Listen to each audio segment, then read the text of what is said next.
Hello, I'm Nick, and I am here because I am an obsessed fan of The Walking Dead.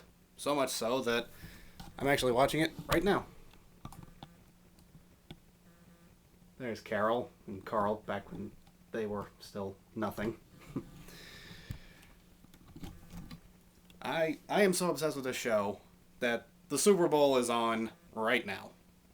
And the Patriots are in it, and I'm from New England. And yet I'm watching The Walking Dead instead. That's how much I love this show. And I'm here to talk about something that people have been complaining about. I have a cheat sheet on my phone of things I want to talk about just so I didn't forget. I want to talk about how people are saying that the show has become too violent. And I think that's just the dumbest thing to complain about, because it's a show about zombies eating people and people turning on people, and in one case, people eating people. So, I think complaining about violence on this show is kind of stupid, because you know it's gonna be violent. This is going to contain spoilers for the show. Like, not anything in the future, because I avoid those like the plague. But if you're not caught up on the show, then you probably shouldn't be watching this. But in the premiere, of course, Abraham and Glenn were murdered by Negan by having their heads smashed in with his barbed wire wrapped baseball bat named Lucille.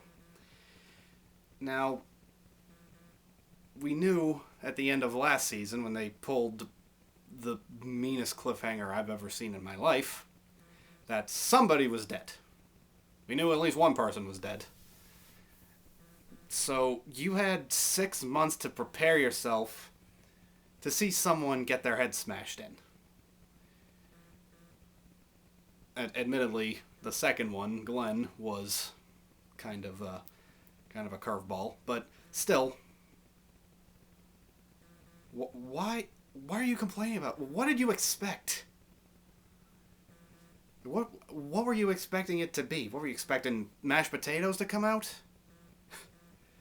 I mean, and the show just suffered so much backlash from it. Like, some watchdog groups were like, "Oh, this show is too violent. Someone think of the children. How about you think of your own children? The TVMA rating is right up there in the corner at the start of, like, when it comes back from every commercial break.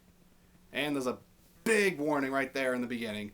This show contains graphic violence and strong language. Viewer discretion is advised." That's you. You're the viewer. You have the discretion. It is advising you to have it. So how about take a little responsibility for yourself, instead of trying to make the show change to fit your weak standpoint on it. Like, oh, you're afraid of blood? Don't watch it. But unfortunately, the show has already caved, kind of, to the demands of the blood-ophobes. I don't know the official terminology for being afraid of blood, but in the mid-season finale, Daryl escaped from the sanctuary and beat Fat Joey to death with a pipe. And originally that was supposed to be shown more in detail, but they censored it for TV. And, that makes no sense, because in that very same episode, Spencer got gutted by Negan. Like, he got gutted to the point that he was holding his intestines in his hands like he was in Saving Private Ryan. So why was that okay for TV, but yet another person getting their head smashed in isn't? That doesn't make any sense to me. Like, people saying the show is crossed the line. It's become too violent. Here's the thing. I don't get offended by blood and gore anymore, really. I don't. Like, it has to go way too far. Because, like, when I'm watching it, I know that I'm watching a movie or a TV show or whatever, and I know it's not real. Like, oh, it's ketchup and pork or something. I don't know. It's whatever they decide to make the blood and guts with that day. But I mean, it is possible to go too far with violence. Like, first thing that comes to mind, a couple years ago, was an Arnold Schwarzenegger movie that came out called Sabotage. And it was just about, like, he was the leader of a band of commandos, and they all start dying because someone stole their money or something, which they stole from someone else. I don't remember much about the movie. I only saw it once. The only thing I remember about that movie, quite clearly, is how violent it was. Like, the whole movie was very unnecessarily violent, but the very end was just one for the ages. It really was. Like, there was a car chase going on. Arnold Schwarzenegger was chasing two other people. There was one person driving and one person in the trunk shooting back at him. And the person shooting at Arnold shot and killed at least one innocent person. I'm pretty sure they shot another one. Like, there's so much. Like, that's so unnecessary. That's really gratuitous. But, ugh. The car chase ends when the driver is looking back at Arnold. He's not paying attention to the road, and he hits someone on a bike, the unluckiest SOB who ever lived, and this guy just explodes with blood. Like, just covers the windshield with blood. And the driver can't see anymore, so it's not till the last second that he realizes that he's driving right for a tow truck. You know, like the one where they lower the thing, they put the car on it, and they pick it back up and pull it in. Like, it was like this, and of course the car, like the end of the tow truck right at face level with the driver, so he smashes into it and just, there's nothing left of him.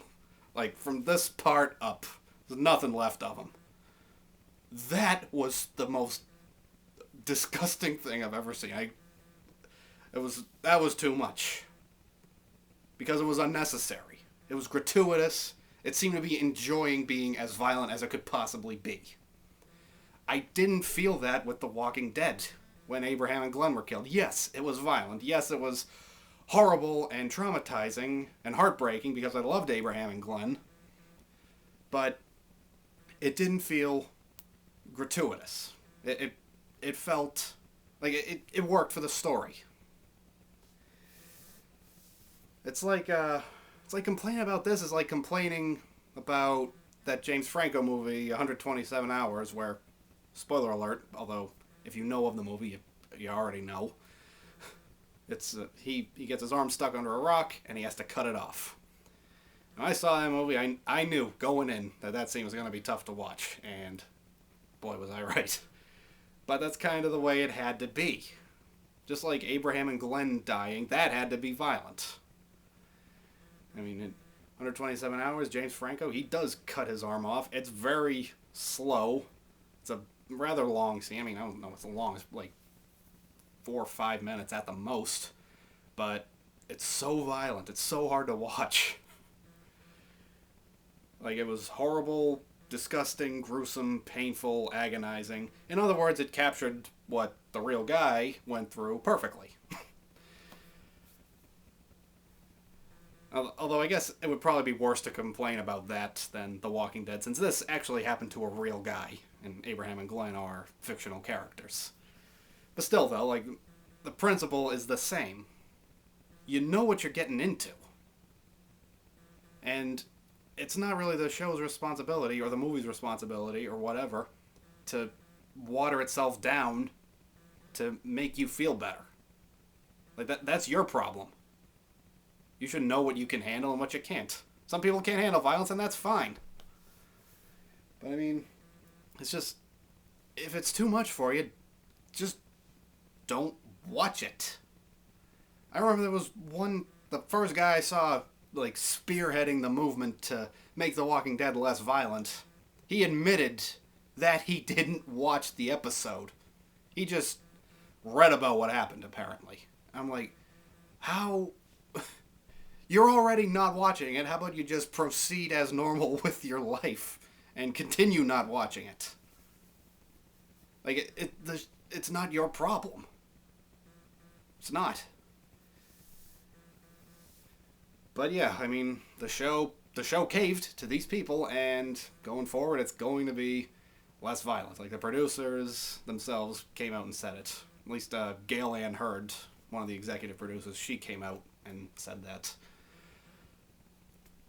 But I mean, for what it's worth, going forward, there are not any moments as violent as Abraham and Glenn's deaths.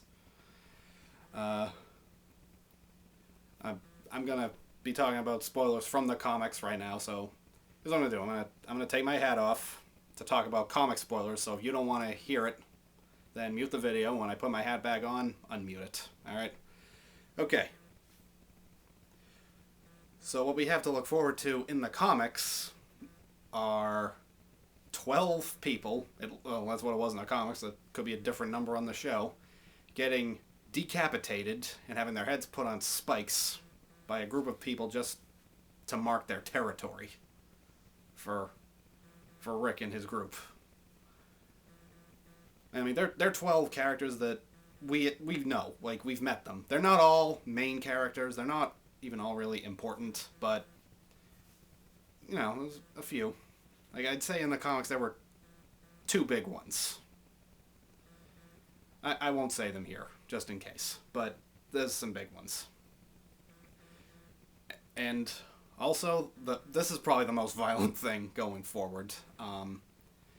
There's one character currently on the show who falls from a water tower, gets his legs stuck, and breaks it, and he's just left stuck hanging there, and there's a giant herd of walkers advancing on him, and he's desperately begging and pleading for help, and then someone comes up to him, turns out to be the leader of the same group of people who put the heads on the spikes.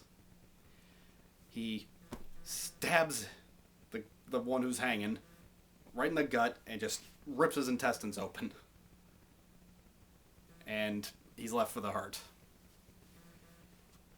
So that's what we have to look forward to, and it's not pretty. So you gotta psych yourself up for it or not watch it. But you can't blame the show for it, because the show doesn't know that you're a wuss, alright? So don't blame the show. You don't like it, don't watch it, and let me watch it in peace. That's all I have to say. Thanks for watching. I'll see you next time.